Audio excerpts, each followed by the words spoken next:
Hello, beautiful people, and welcome to the StarGazing Autumn Equinox reading. Yes, it is a few days late. However, I've sort of needed this bit of time to really start to see what the chart is all about. Because I'm going to show you the chart in a minute. I can't at that because I'm recording this on my phone. I can't have the chart at the same time as talking over it. So I'm going to show you the chart just for you to rest your eyes on it. And I'd like you to look for 3 different things in the chart. The first thing I want you to look at is just the overall shape. You'll see there's an irregular pentagon shape. And then it's almost like it's sort of directed to the left, and it has like a little rudder on the right. It was, at the time, it was reminding me of a scarab. But as I'm looking at it, it's almost like a flying fox or something like that. Or I don't know why, but it seems to remind me of a turtle as well. But there is a sense of it flying in some way. And the second thing then to look at is this very dominant red energy that goes up through the middle of that shape. So it originates in the Sun, Moon, Mercury conjunction that was set up just after the new moon. The new moon was in Virgo the day before the equinox, and it was a solar eclipse as well. So it was very powerful, and it had Mercury attached to it. And they were all bang opposite the Saturn-Neptune conjunction, which is part of the SoulStar portal, and I've spoken quite a bit about that in the last couple of readings I've done. However, this time in that SoulStar portal, Saturn has now moved back into Pisces, and that is giving that apex of that triangle a very different focus and a different flavor. And I really want to go into that in this reading as well. And then over the top of all that, there's just this Jupiter North Node trine with Jupiter in Cancer and the North Node in Pisces. The most beautiful trine, and it's all about growing in a very sensitive, caring, empathic, sort of service type way. Sorry, the phone keeps wandering about. So I'm going to show you the chart. Have a look for those things, the shape, the red opposition, and the Jupiter node over the top. And then I will come back and we will carry on.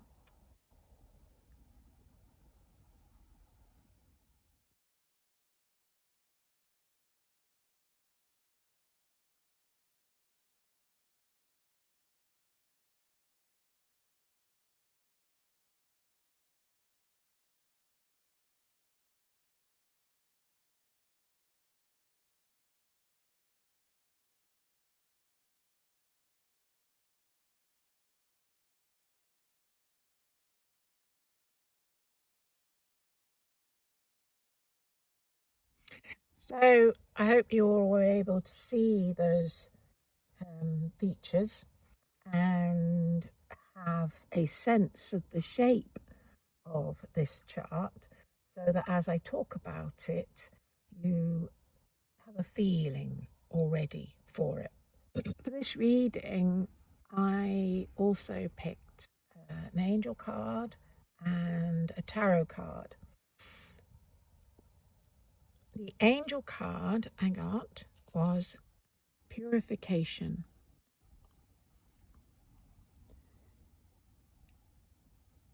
So this gives me a bit of a focus But what it is that we're being asked to learn about or to grow, and what assistance are we being given, what particular part of our process are we being given assistance with. For the tarot card, I've chosen from a different deck to what I usually use for my daily reading. This is called the Starman deck, and it's very much based on the artwork of David Bowie. I pulled the Empress. So this is number 3 in the major arcana, and the Empress is traditionally to do with creativity. So we have these 3 clues in the way that I see it. We have the number 3, which is a very significant spiritual number. We have a major arcana, which is all about our spiritual process. And the Empress has to do with creativity. And then we have the Angel of Purification, which has a very high vibration feel to it. What I like about these tarot cards is they're a bit like a visual remedy. And when I pull them for people, I usually get them to spend quite a bit of time looking at the card, at least 2 minutes or so, getting a feeling for it, seeing the details that are in it.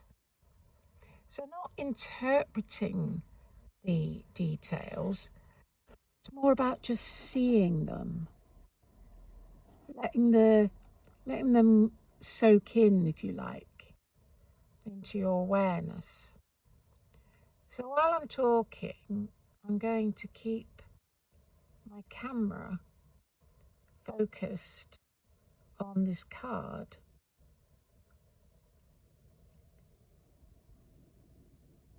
And you can spend the time just enjoying this image. And if you feel like you've had enough, then you can just listen to my voice.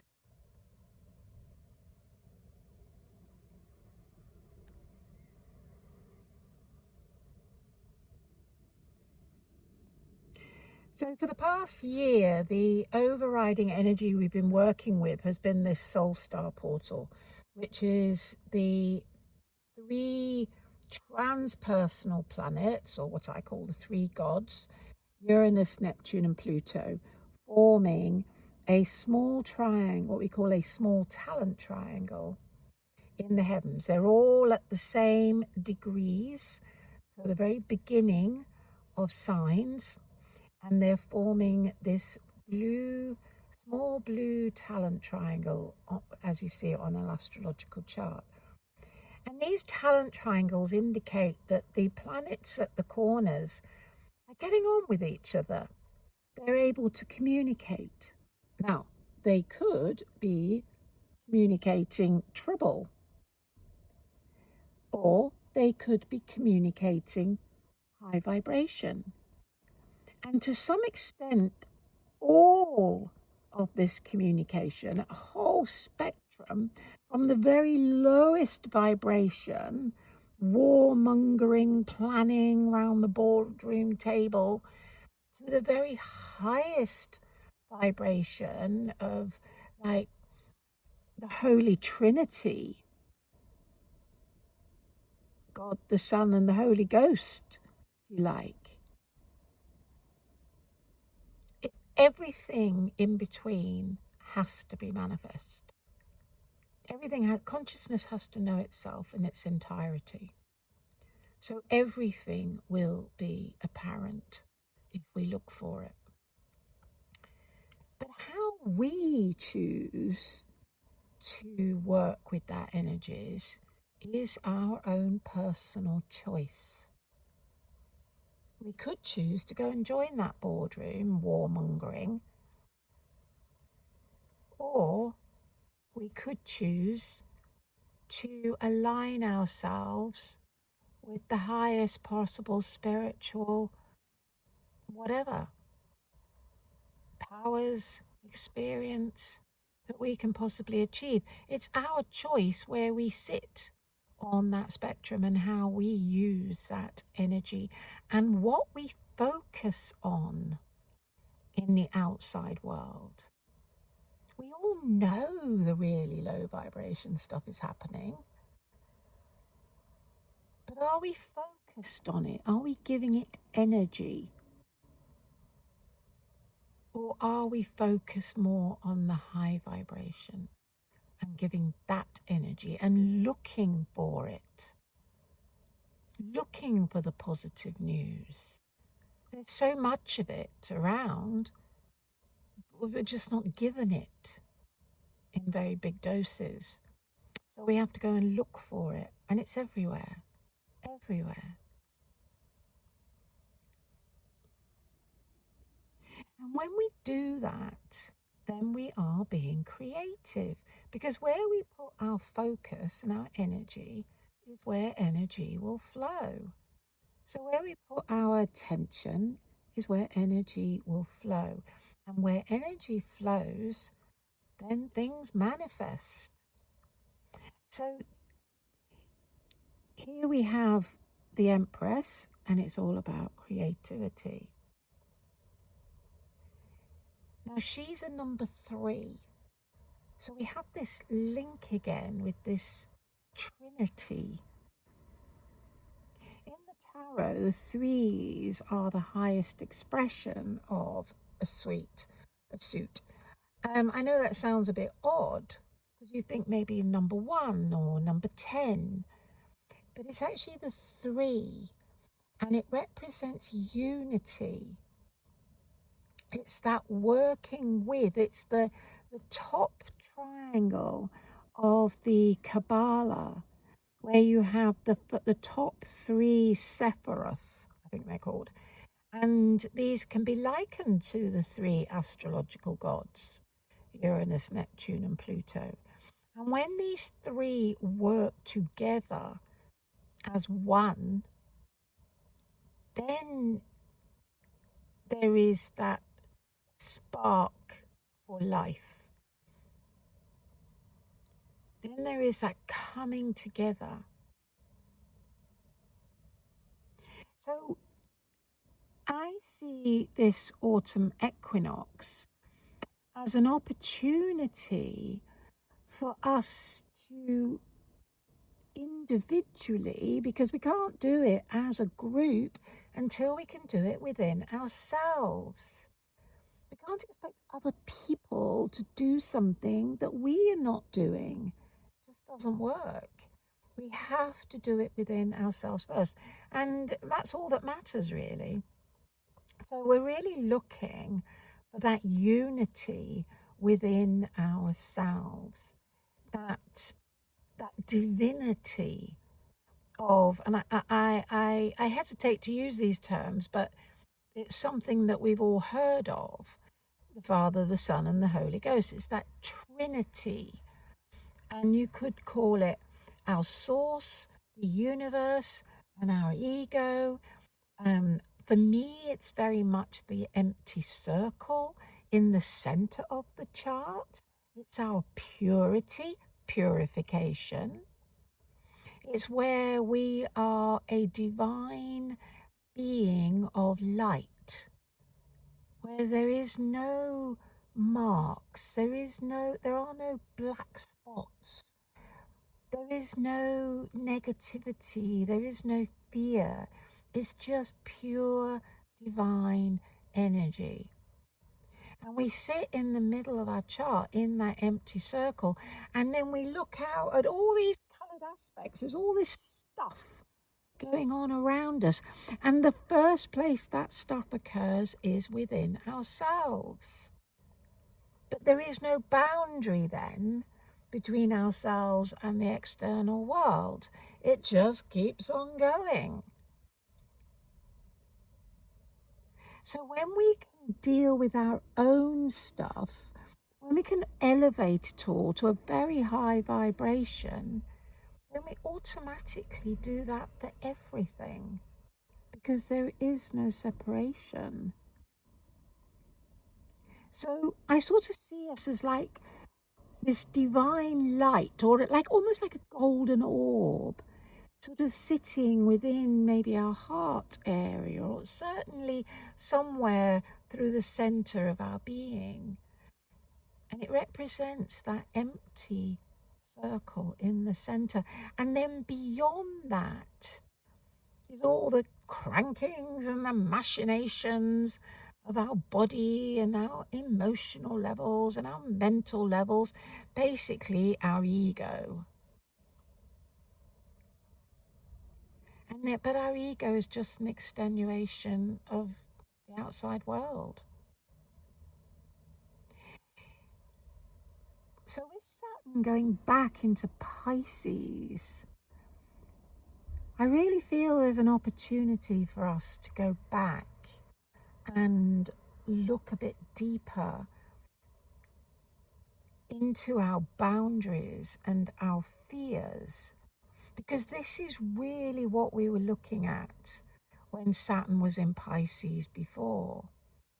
We were looking at letting those go, letting all that fear just drift away as we merged into the oneness of the universe right at the end of Pisces. And it's almost like going back into Pisces over that spring equinox, Aries point. We're being asked, it's like a resurrection. It's almost like we're coming back to life. We're emerging from our shrouds and we have another chance. But this time, we've been somewhere else. This time, we've been transcended. We went through the spring equinox point. And we're coming back knowing something that we didn't know before. And the way I see it is that we have a much clearer sense of our divine core, that golden light, the empty circle in the center of a chart, ourselves as light beings. It's when our soul leaves our body at death, we become just this essence of light. And we now know that. And we're bringing it back into our material body. But we now have the experience of both. It's now like we can hold that experience of that light being within our physical, emotional, and mental bodies. And what I'm seeing in myself is a few areas where I'm still holding boundaries, where I'm still limiting myself, where I don't really quite believe that I'm this light being. It's habitual. It's just habitual stuff. And they tend to be associated with very low vibration experiences. So mine was primarily to do with guilt and abuse. Two things came up on the same day. I was like, whoa. Ooh. And I managed to process them so that I could see it. And I was able to do something about the guilt one, because the best way for guilt is just to do something to make amends. And I was able to do that, and it's been really liberating with the people concerned. And the other one, I understood that the reason I was struggling so much was because I felt my boundaries were being infringed, and I didn't know how to say no. And it was like suddenly I just saw it. Ah. And these little clues are going to come in as feeling quite self-judgmental, quite self-critical, quite negative because we got all this new moon energy in Virgo. You know, Virgo's very analytical. It can be very critical. And with Mercury there, blooming heck, you know, it's never going to stop telling us. It's just going to be like a little nag going on in our brain. But it's at the propeller end of that red opposition to the Saturn. And also that red opposition is sitting on what I call the invert axis of the 6th and 12th house. So the 6th and 12th house is to do with service, and that Virgo's to do with service, and the North Node is to do with service. So there's a lot of service stuff there. But the invert point is the inner. It's an inner experience. And this means it's an inner work. We're having to do this at an inner level. If we're not seeing ourselves, if we're not having glimpses of ourselves as these pure divine light beings, then there's stuff that still needs to be sorted. And if you're feeling uncomfortable, and you're feeling, you know, like in yourself, it's like, I don't know what's, you know, there's some sort of discombobulation going on, then there's some sort of fear boundary being set up. You know, it'll just be some default thing that you set up when you're a kid. And all you got to do is just go, what is it? What is it? What is it? Why am I feeling uncomfortable? What's just happened? What am I thinking? What am I believing? Oh, I don't really believe that. Or what can I do about that? If it was something about guilt, how can I make amends? Or forgiveness. You know, all these key actions that we can take in order to purify ourselves, to purify our field, to purify our light body, you know, removing those little dark patches, those little glitches. We're being given an opportunity to really go over some of this stuff again. Because it's our job to purify the whole field. That's what we're here for. To process our own glitches and dark spots so that we purify the whole field, or at least contribute to purifying the whole field.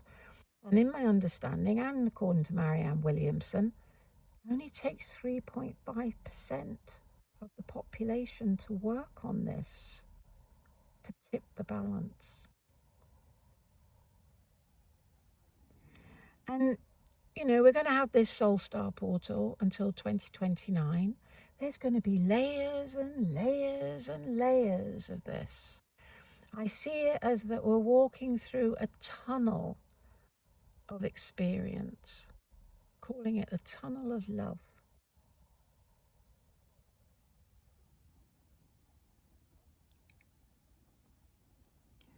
So by purifying our energy fields,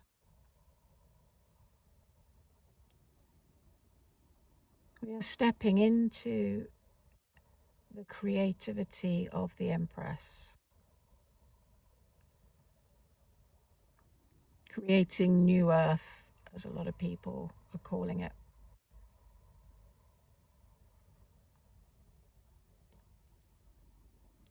We're co-creating the evolution of this planet.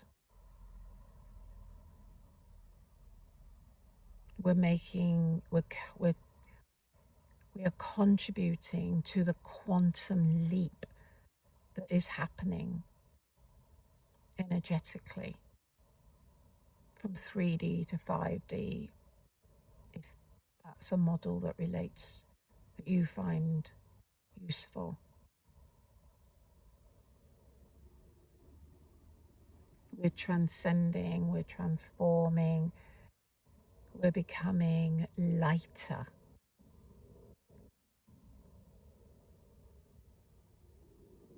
And it will be an ongoing process. The thing to understand is that as we're doing this and we look at that Jupiter node, we're not only caring for ourselves, because the more glitches we remove from our own energy field, the better we're going to feel, but simultaneously we're caring for everything. We're caring for the whole, because we are the whole, and the whole is us. And that is probably, well, at the moment, I believe that that is the focus of our service. It's overlighting focus of the Jupiter North Node in Cancer and Pisces.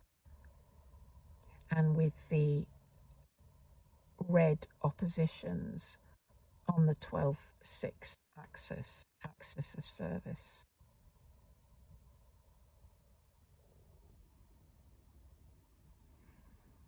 Okay, I love you all, and see you for the Samhain reading. Oh, yes, one little thing, or two, three little things in fact, or maybe even four. It'll only take you a few seconds. If you've enjoyed this video, please give it a thumbs up. Write one word in the comments. Click on the subscribe button, and then click on the share button and send it to someone who you think would really appreciate this. And you be doing your bit of service for somebody else and for me. I'd really, really appreciate it. Okay, loads of love. Bye.